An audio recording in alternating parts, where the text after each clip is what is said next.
Der Herr ist wirklich auferstanden. Halleluja. Beginnen wir den Festgottesdienst im Namen des Vaters und des Sohnes und des Heiligen Geistes. Jesus Christus, der gekreuzigte und auferstandene, der auch unsere Wege begleitet und der uns das Brot bricht, ist mit euch allen. Liebe Schwestern und Brüder, am Ostermontag hören wir Jahr für Jahr das Emmaus-Evangelium. Und für mich persönlich ist dieses Evangelium einer der tröstlichsten, einer der schönsten Texte des ganzen Neuen Testaments.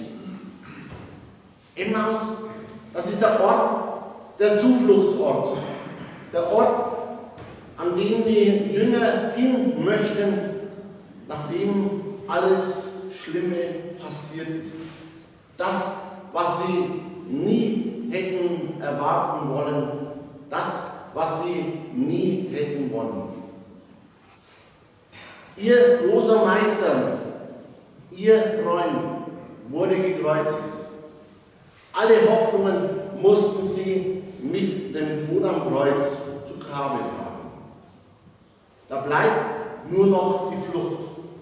Da bleibt nur noch das Davonlaufen.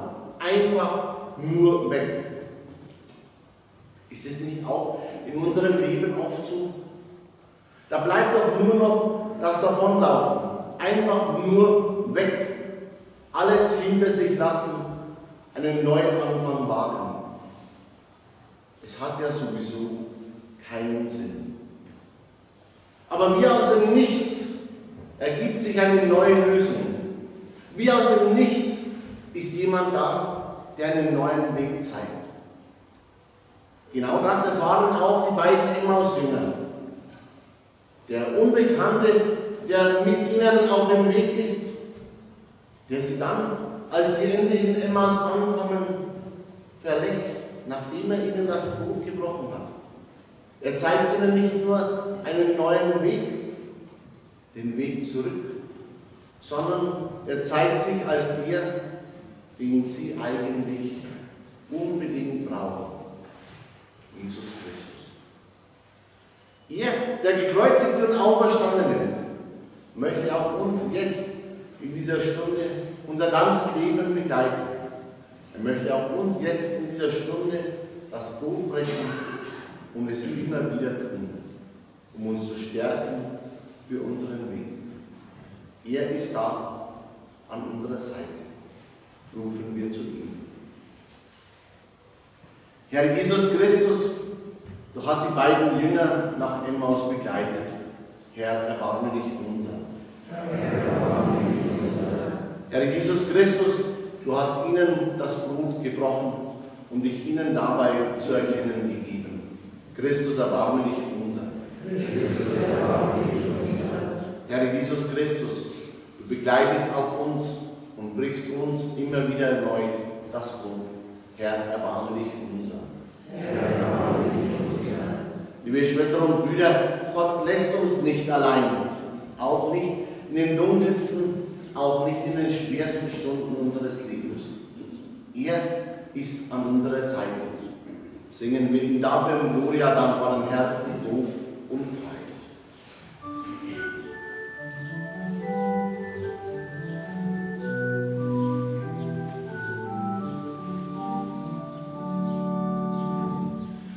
Oh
Heiligen Schrift erkennen, dass das Ostergeheimnis auch mit unserem eigenen Leben zu tun hat. Dass Jesus für jede und jeden von uns den Weg vom Kreuz zur Auferstehung gegangen ist. Zu Ostern denken wir an die Auferstehung eines Sohnes und das Geschenk des Lebens. Seinen Jüngern brannte das Herz, als er mit ihnen auf dem Weg war und ihnen den Sinn der göttlichen Verheißungen erschlossen hat. Er lebt auch heute in seiner Botschaft unter uns weiter. Schenke uns das Vertrauen, dass er jeden Weg mit uns gehen will. Er, Jesus Christus, dein Sohn, unser auferstandener Herr, Erlöser und Gott, der in Gemeinschaft mit dir und dem Heiligen Geist Leben und Leben schenkt, von Ewigkeit zu Ewigkeit.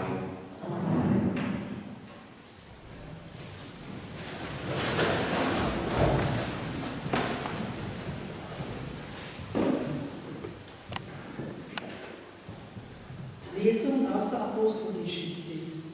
Am Pfingsttag trat Petrus auf, zusammen mit den Elf. Er erhob seine Stimme und begann zu reden. Ihr Juden und alle Bewohner von Jerusalem, dies sollt ihr wissen, achtet auf meine Worte.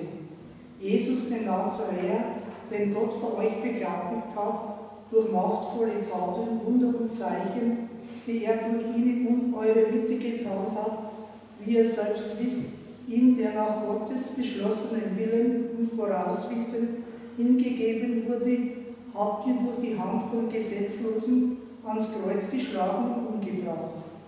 Gott aber hat ihn von den Wehen des Todes befreit und auferweckt, denn er war unmöglich, dass er vom Tod festgehalten wurde. David nämlich sagt über ihn: Ich habe den Herrn beständig vor Augen, er steht mir zur Rechten, ich wanke nicht.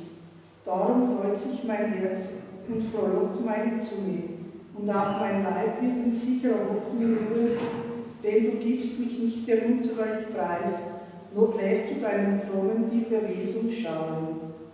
Du zeigst mir die Wege zum Leben, du erfüllst mich mit Freude vor deinem Angesicht. Brüder, ich darf mich freimütig zu euch über den Patriarchen David reden.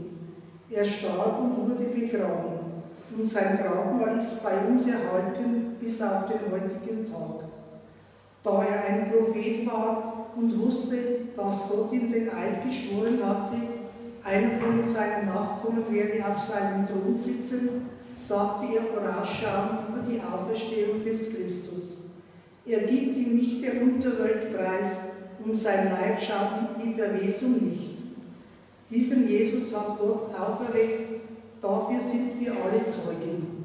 Nachdem er durch die rechte Hand Gottes erhöht worden war und vom Vater den verheißenen Heiligen Geist empfangen hatte, hat er ihn ausgegossen, wie er seht und hört. Wort des lebendigen Gottes.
Lesung aus dem ersten Brief des Apostels Paulus an die Korinther.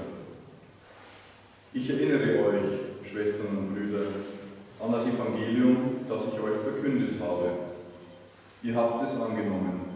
Es ist der Grund, auf dem ihr steht. Durch dieses Evangelium werdet ihr gerettet, wenn ihr an dem Wortlaut festhaltet, den ich euch verkündet habe. Oder habt ihr den Glauben vielleicht unüberlegt angenommen? Denn vor allem habe ich euch auch überliefert, was auch ich empfangen habe. Christus ist für unsere Sünden gestorben, gemäß der Schrift, und ist begraben worden. Er ist am 3. Tage auferweckt worden, gemäß der Schrift, und erschien den Kephas, dann den 12. Danach erschien er mehr als 500 Brüdern zugleich. Die meisten von ihnen sind noch am Leben, einige sind entschlafen. Danach erschien er dem Jakobus, dann allen Aposteln. Als letztem von allen erschien er auch mir, dem Unerwarteten, der Missgeburt. Ob nun ich verkündige oder die anderen, das ist unsere Botschaft und das ist der Glaube, den ihr angenommen habt. Wort des lebendigen Gottes.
Der Herr ist mit euch.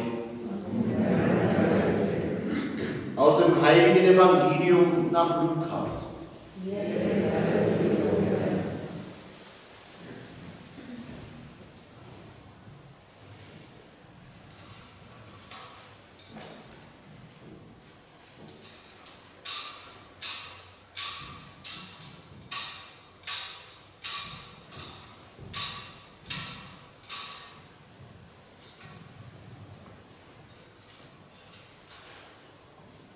Am ersten Tag der Woche waren zwei von den Jüngern Jesu auf dem Weg in ein Dorf namens Emmaus, das 60 Stadien von Jerusalem entfernt ist.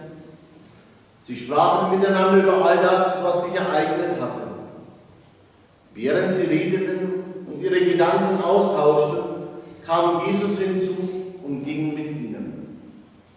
Doch sie waren wie mit Blindheit geschlagen, sodass sie ihn nicht erkannten.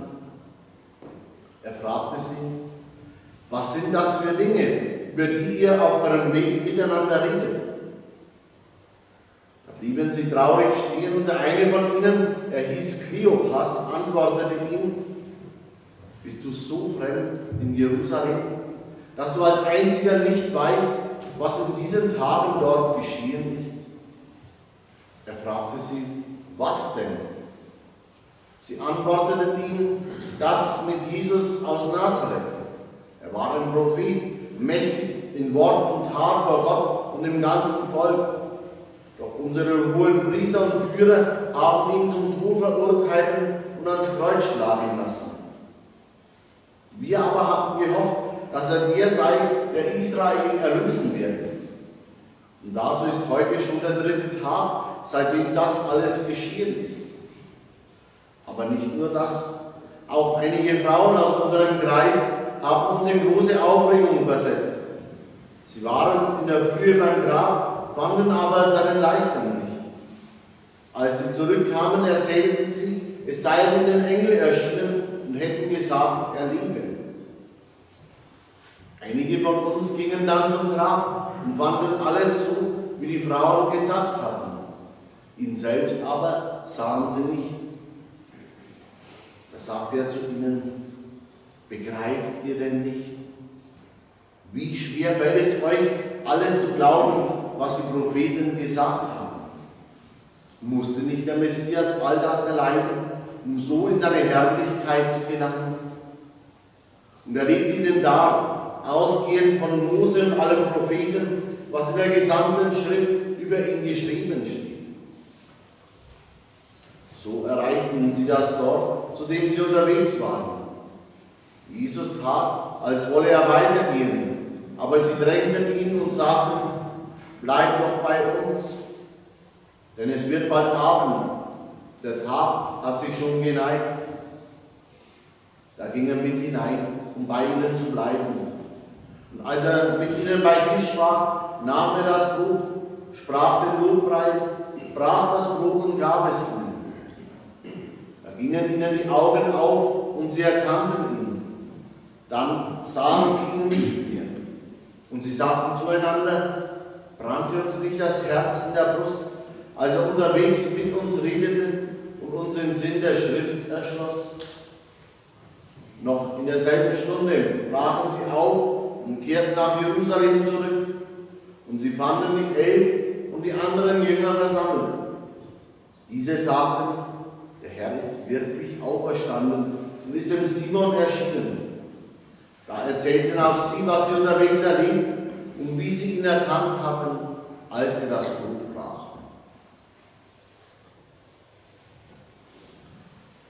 Evangelium unseres Herrn Jesus Christus.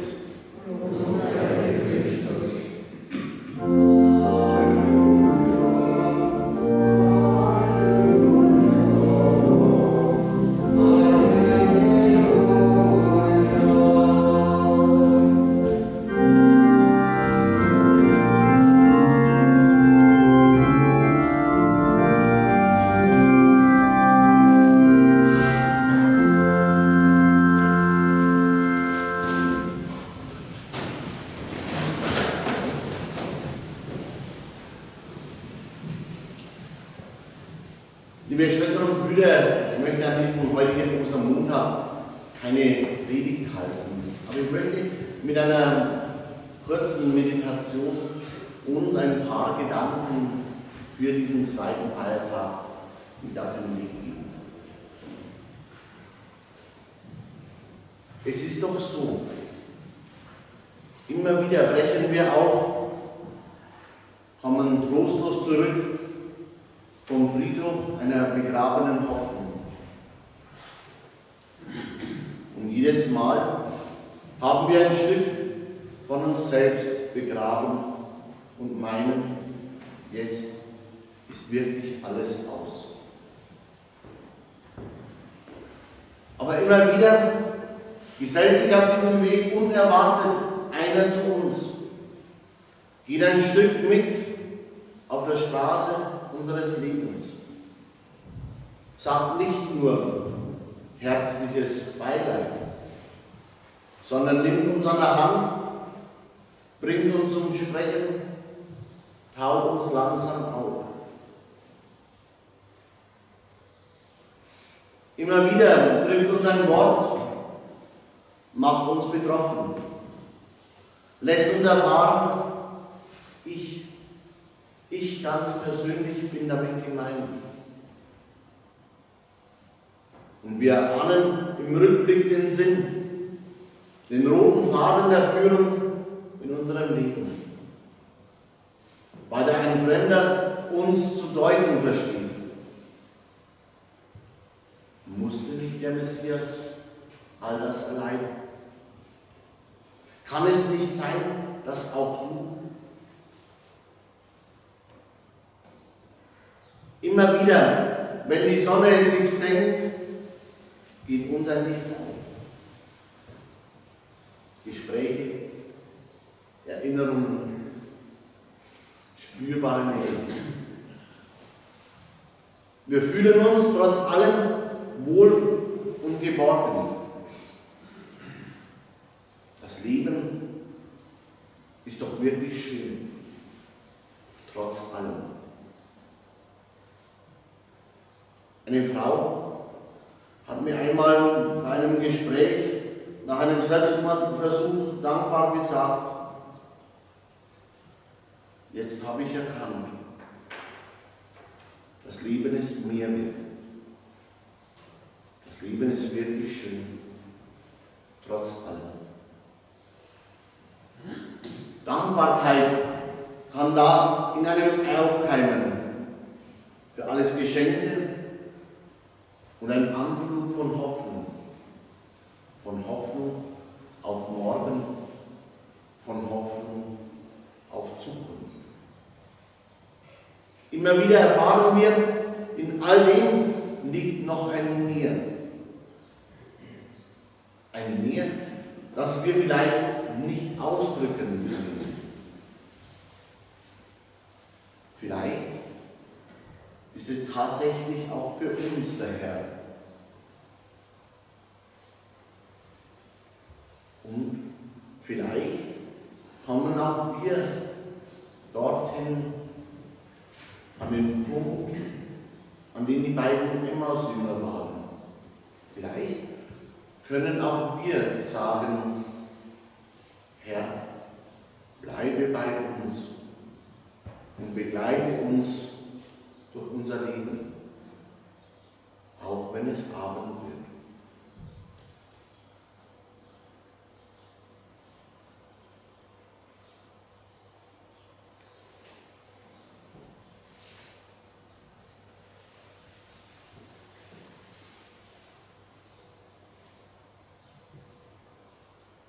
Liebe Schwestern und Brüder, der Auferstandene ist auf der Suche nach den Menschen. Er ist auf der Suche nach uns. Zu ihm bringen wir, was uns auf dem Herzen liegt.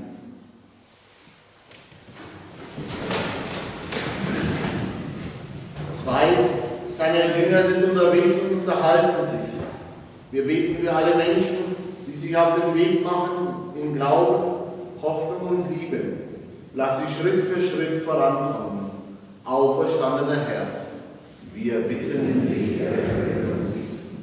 Die beiden Jünger bleiben traurig stehen. Wir beten für die Menschen, die in Trauer um einen lieben Menschen sind oder in großer Sorge. Lass sie spüren, dass du ihnen jetzt schon nahe bist. Auferstandener Herr. Die beiden Jünger erzählen von dem, was sie erlebt haben. Wir beten für Menschen, die ihre Erlebnisse teilen möchten. Gib ihnen gute und einfühlsame Gesprächspartner. Auferstandener Herr. Jesus, der Auferstandene, erklärt ihnen die Heilige Schrift. Wir beten für alle, die immer wieder die Heilige Schrift zur Hand nehmen. Lass sie erkennen, was du ihnen sagen willst.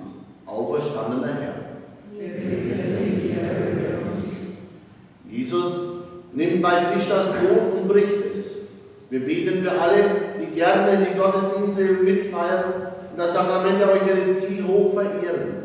Lass sie dich erkennen, wenn sie zum Altar des Herrn treten. Auferstandener Herr. Die Jünger erkennen den Auferstandenen. Lass alle unsere lieben Verstorbenen auferstehen und leben bei dir.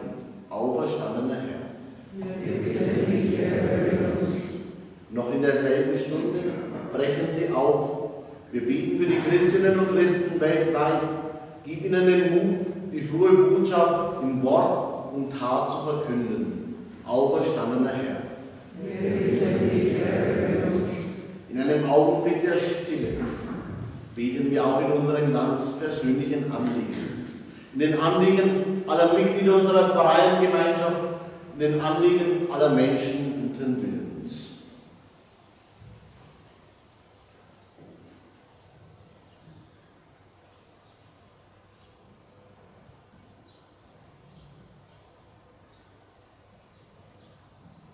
Auferstandener Herr. Herr Jesus Christus, auferstandener Herr, du lebst und willst uns zum Leben führen. Ehre sei dir mit dem Vater und dem Heiligen Geist für alle Zeit und Ewigkeit. Amen.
Lasst uns beten.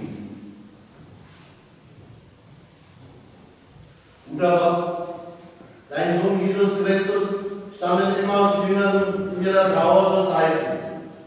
Er hat mit ihnen das Buch geteilt, als Zeichen des Glaubens und der Hoffnung, dass der Tod keine Macht über ihn behalten hat.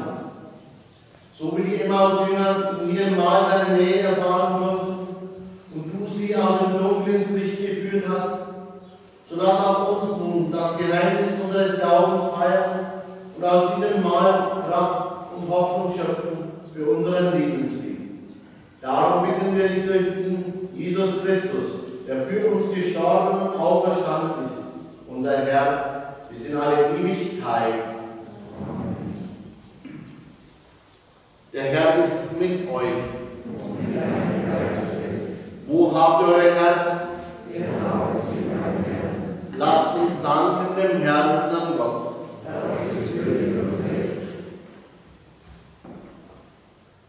Wir danken dir, treuer Gott und barmherziger Vater, für Jesus, seinen Sohn, unseren Herrn und Erlöser.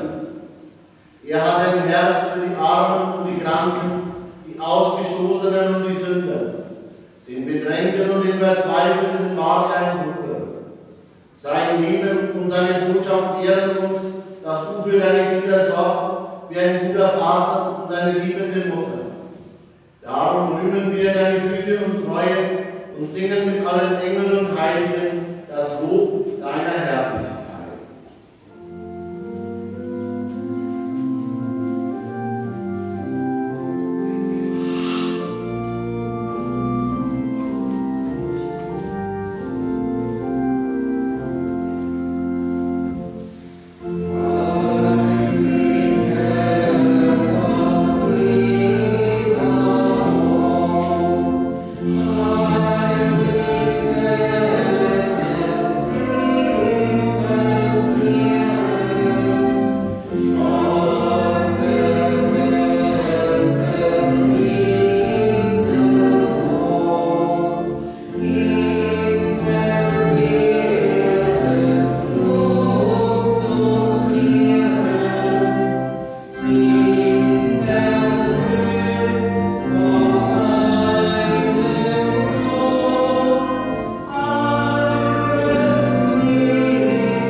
Ebenso nahm er nach dem Mahl ein Kind, dankte wiederum, reichte den Kelch seinen Jüngern und sprach: Nehmt und trinkt alle daraus, das ist der Kelch des neuen und ewigen Bundes, mein Blut, das für euch und für alle vergossen wird zur Vergebung der Sünden. Tut dies zu meinem Gedächtnis.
Lass uns denken und handeln nach dem Wort und Beispiel Jesu Christi. Mache eine Kirche zu einem Ort der Wahrheit und der Freiheit, des Friedens und der Gerechtigkeit, damit die Menschen neue Hoffnung schöpfen.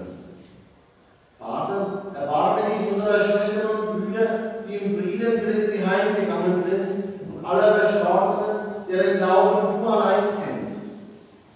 Wir denken in diesem Gottesdienst auch mit Zelebrierern an ihren verstorbenen Sohn, mit den Geschwistern Blattmeier an die verstorbene Verwandtschaft, mit Manfred und Helene Stöcker an die verstorbenen Väter, mit Richard Hirscher an seinen verstorbenen Vater und schließlich an meine verstorbenen Großeltern.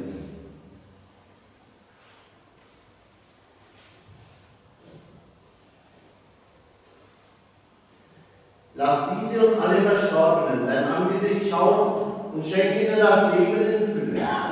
Wenn unser eigener Weg einmal zu Ende geht, nimm auch uns für immer bei dir auf und lass uns zusammen mit der seligen Jungfrau und Gottesmutter Maria, mit ihrem Bräutigam, dem heiligen Josef, mit deinen Aposteln und Märtyrern, mit dem heiligen Vitus, mit den heiligen Kaspar, Mönche und Balthasar, mit den heiligen Apostelfürsten Petrus und Paulus, mit allen unseren Namensdragonen, mit allen Heiligen, dich loben und preisen durch unseren Herrn Jesus Christus.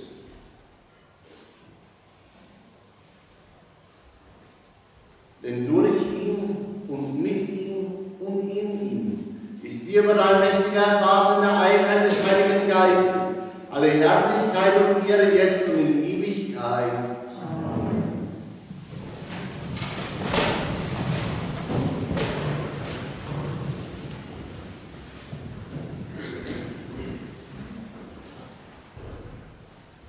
Brannte uns nicht das Herz in der Brust, als er unterwegs mit uns redete und unseren Sinn der Schrift erschloss.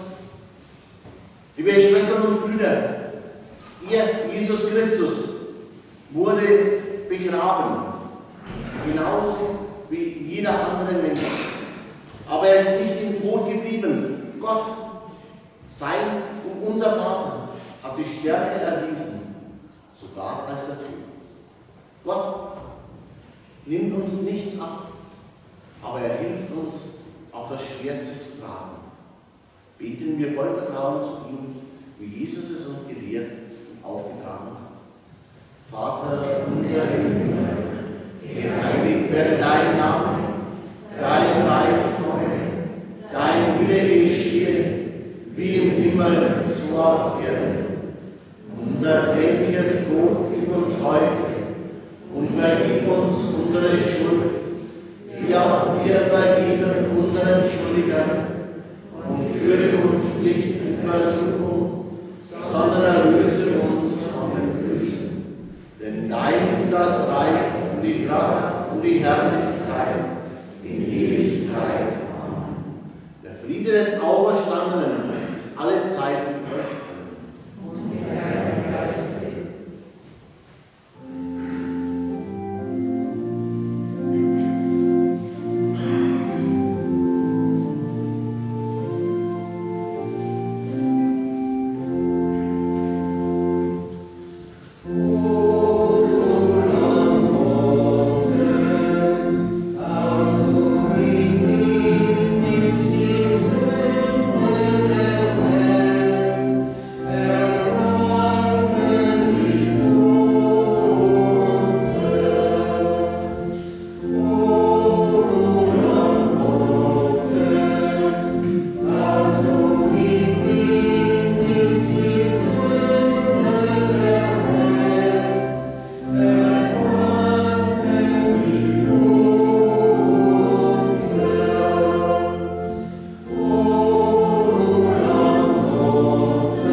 Da ging er mit hinein.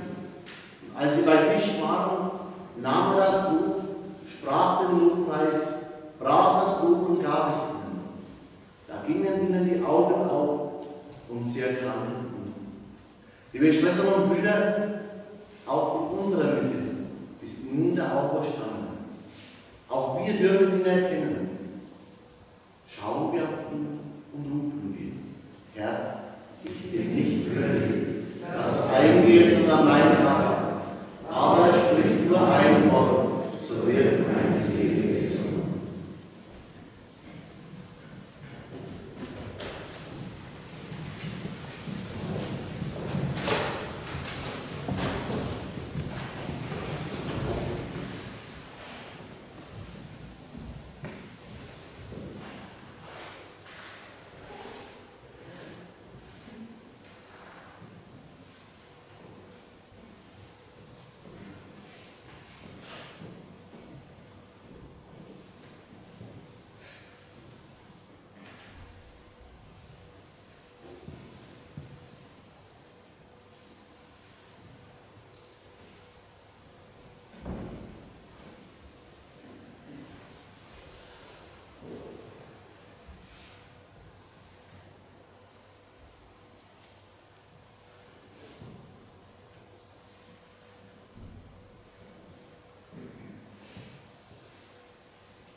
Brüder, auf also nach Emmaus.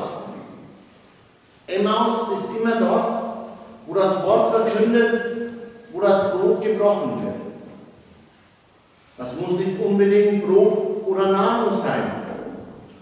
Auch die Zeit, die man einem Menschen schenkt, auch die Wegbegleitung, die man einem Hilfesuchenden gewährt. All das sind Möglichkeiten, ihm, dem Auferstandenen, zu begegnen. Auch und gerade in fremden Menschen. Emmaus ist überall dort, wo Menschen spüren, dass ihnen das Herz brennt. Wo Menschen begreifen, dass der Herr auch heute bei uns ist. Wo ihnen die Augen aufgehen und sie plötzlich, trotz allem, keine Angst mehr haben.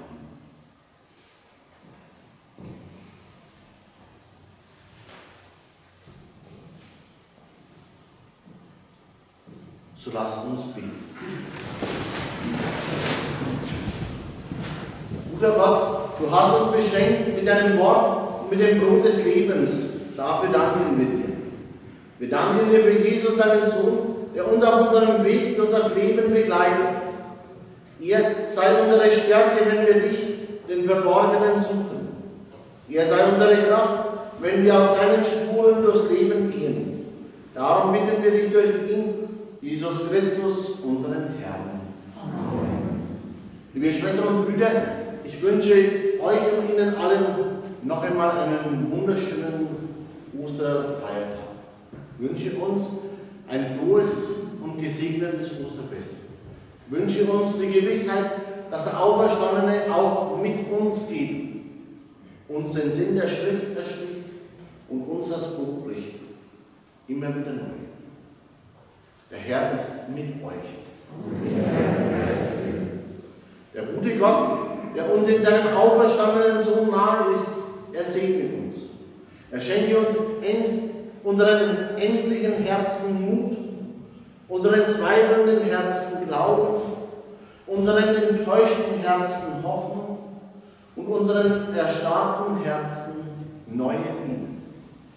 So segne uns und alle, die wir im Herzen tragen, der gute Gott, der Vater und der Sohn und der Heilige Geist. Amen. Dir sei gesendet, Halleluja.